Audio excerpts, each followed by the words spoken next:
Assalamu alaikum, greeting everybody. Today talk will be about laser bronchoscopy as part of heat therapy, endobronchial heat therapy. So it is energy delivered via standard bronchoscope in order to treat a variety of endobronchial disorders. In laser therapy, the heat delivered from laser light is used to coagulate and vaporize the endobronchial tissue. Laser bronchoscopy can be performed with a flexible or rigid bronchoscope or together by using flexible or rigid. But most experts prefer rigid bronchoscope technique for many reasons. These reasons include use of general anesthesia is more comfortable for patient and physician in rigid bronchoscope.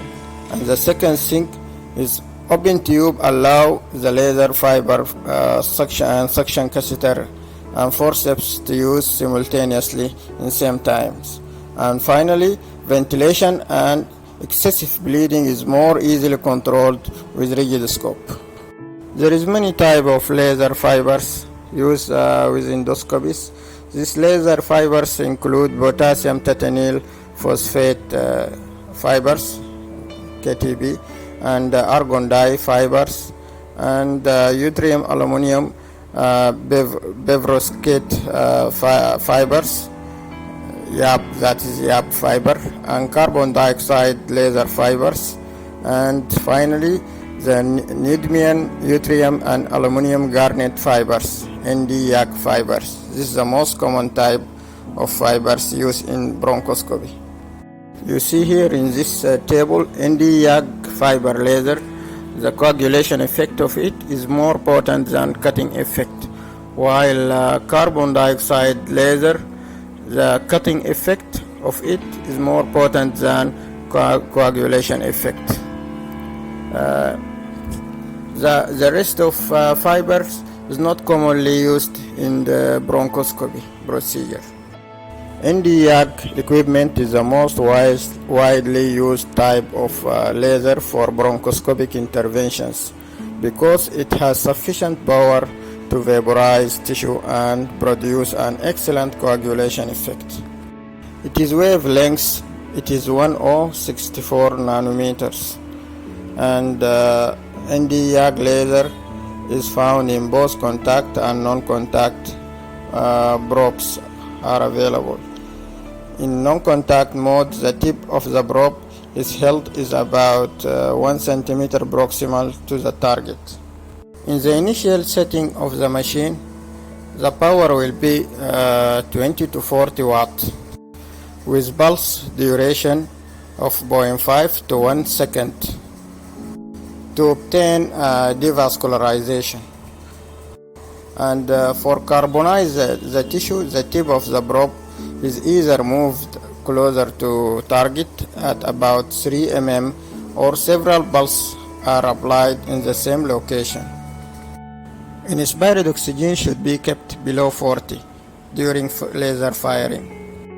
Treating doctor and patient should be protected by goggles or any eyewear from laser firing, because laser beam, when activated, it affects the retina of the eye and lead to permanent blindness. So you have to protect your eye and patient eye and all team attending the procedure. This is a screen of the ND-YAG laser showing power 40 and pulse 0.5 second. So when you press the pedal by your foot, the pulse time will be 0.5 and the delivered power will be 40 watts. Laser fired cannot be released unless interlock key settled in place. The red button is the key found in the back of the laser machine. It is for emergency situation. And this is the goggles or eyewears to protect the retina from laser beam.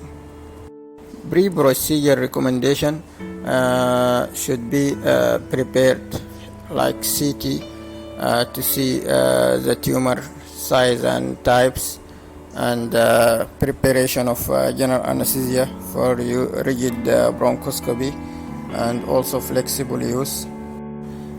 During procedure, very important to keep FiO2 less than 40, as I mentioned, and very important to confirm cooling system are working properly before proceeding firing of laser. And laser fiber should be at least 5 millimeter from the distal end of the flexible bronchoscope. On same time, the tip of laser fiber should be also at 5 millimeter distance from the endobronchial lesion. And remember to fire laser parallel to airway to minimize the risk of endobronchial perforation. And remember to set the power between 40 to 70 watt. Up to 40 watt considered for coagulation and stopping endobronchial bleeding. And if more than 40, this will result in vaporization and cutting endobronchial tumors and mass. But this occurs if you attach the tip of the laser fiber to the endobronchial tissue. And don't forget to set the pulse duration between 0.5 to 1 second. And remove any debris during the procedure immediately to clear the endobronchial airway. This is Nd:YAG laser machine, and this is Nd:YAG laser fibers during firings also. This is flexible bronchoscope introduced through rigid bronchoscope, showing laser fibers. The tip of the laser fiber is about 0.5 centimeter from the end of the flexible scope, and tip of the laser fiber should be 0.5 centimeter away from the endobronchial tissue.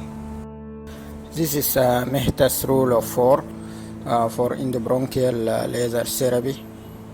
It is for successful outcome, and it includes duration of collapse secondary to endobronchial tumor preferred to be less than 4 weeks, and length of the lesion preferred to be less than 4 centimeter, and the tip of the endotracheal tube or the tip of the rigid bronchoscope should be more than 4 centimeter from the lesion, and laser fiber tip should be also 4 millimeter from the lesion, and flexible bronchoscope to the fiber tip also 4 millimeter in distance. FiO2 should kept below 40%, and power set should be kept in 40 watt. Pulse duration 0.4 second, and the estimated time of endobronchial debulking by laser should be less than 4 hours, and laser team member is 4. This is Dumon's 10 commandments for endobronchial laser use. Include the anatomical danger zone should be well known. The laser team should be well trained, and selected patient should be cooperative, and rigid bronchoscopy is preferred over flexible bronchoscopy. Vital sign monitored during the procedure is very important, and a very important point to fire the laser beam parallel to endobronchial wall to protect to avoid the endobronchial perforation. And remember, better to avoid the laser setting more than 40 watt. If any hemorrhage occur during the procedure, do not neglect it. Because most of endobronchial laser therapy used for malignant lung cancer, therefore the patient should be terminated after laser procedure with irradiation dose over the resected area. After that, should monitor for 48 hours. The main purpose of laser treatment in malignant disease is to improve quality of life, which is achieved in the majority of treated patients. In patients with critical airway obstruction, survival increased, and success rate for relief of malignant obstruction are 90% for lesion, trachea, and main bronchi. So the main indication for endobronchial laser therapy is the immediate relief of endobronchial obstruction due to primary lung cancer or metastatic lung disease. The absolute contraindication for laser bronchoscopy is isolated extrinsic compression of the endobronchial airway. Finally, about endobronchial laser training requirement, the trainee should attend the theoretical course on laser physics and application in medicine, and they should train first on animal models and should assist in 10 procedure before attempting to do the procedure alone.